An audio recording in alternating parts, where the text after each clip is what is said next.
Gosh, come on. If you're a makeup effects artist and somebody comes and slaps the script for Dawn of the Dead on your desk, you're gonna kind of go, are you shitting me? Or are we really gonna do this?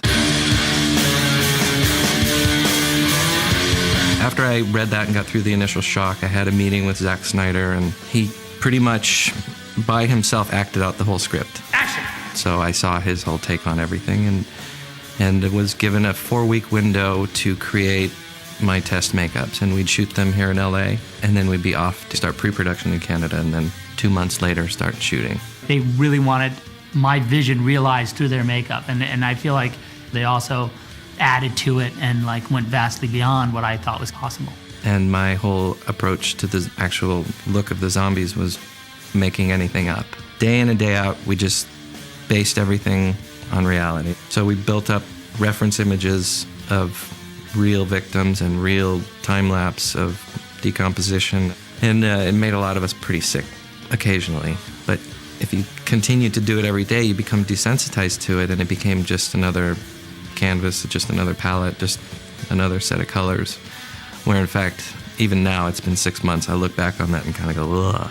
Basing it on reality, there's no room for censors. The fact is, it was all really disturbing. So I figured that was the filmmaker's job to either shoot it or not shoot it, or show it or suggest it. But if we delivered what we intended to deliver, which were realistic-looking zombies and horrific images, then it wasn't up to me to put it on camera. The burden was on them.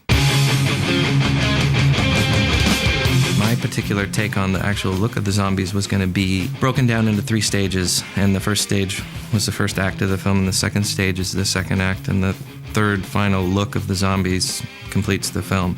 You know, the first stage, the people that are in the beginning of the movie all kind of appear to be emergency room victims, or at least eligible to be seen in an emergency room. The second you like come to, you're like a stage 1 zombie. That's with no decay, just the injury that caused you to become a zombie. Stage 2 were those same people 1 to 2 weeks later.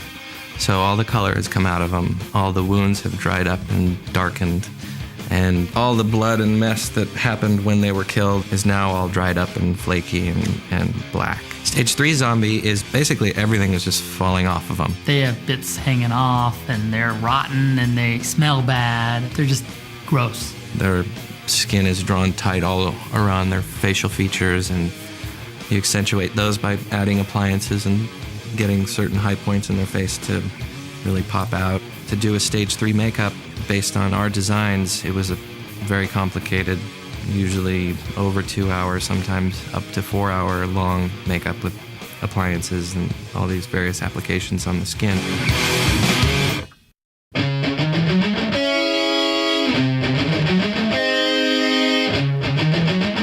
is what I always like. There was 4 months of prep getting ready for what would be these huge days. Oh my God, I'm so excited. There was probably days when there was well over 300 in full-blown stage 3 zombie makeup. For the entire month of August, there was just this round-the-clock mill effect going on at our shop. We had no problem getting extras. Everybody was like, yeah. Sometimes they'd come and they'd spend the whole night shooting, and they looked like they're having a good time. Even the people were like, they should never make this movie, but since they're making it, I really want to be a zombie.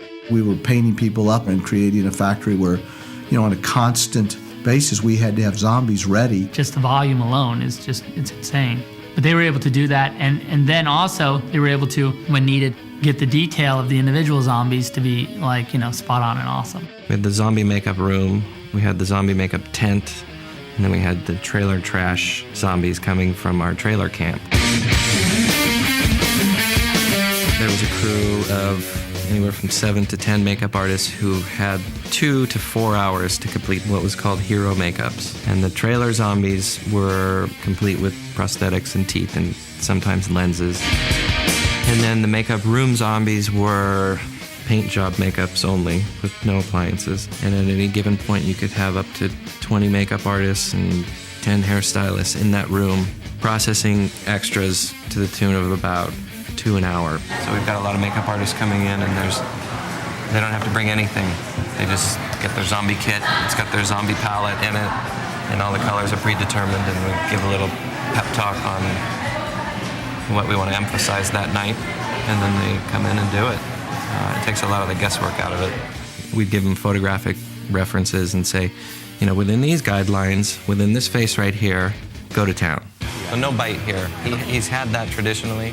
Just mess him up. Okay. Mangled, dead, dry. I'd have a line of 20 makeup artists with this customized palette in front of them. Some of them felt confined and some of them really excelled.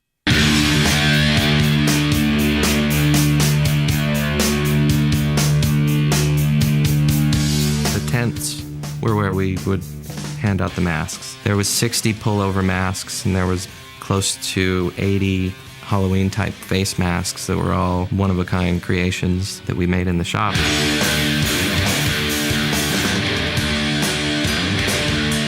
We made up our field of Stage 3 zombies with the best makeups of the day, followed by the best masks of the day. Behind them, another set of masks that were a little less elaborate, and then behind them, the masses of extras who were in relatively simplified makeup. You know, they're all dealt with, and they were all put through the makeup mill. But if they called for everybody on set and we still had 15 or 20 people that were not processed at all, we'd still take them all to set. We'd put them in the back, and while they're rehearsing, we'd walk back there with Hudson sprayers and blood and goop and vomit and gore, and we'd just muck them up from about 3 feet away. And sometimes those makeups worked better at a distance because they were bolder. You just hit them with this massive amount of goo. It was hot too, so you had some of these guys out there in the middle of the day in the parking lot, like just cooking under these giant latex masks they were wearing. The extras up there in Canada were great about coming back and repeating their role despite the conditions. We were lucky to have a lot of dedicated folks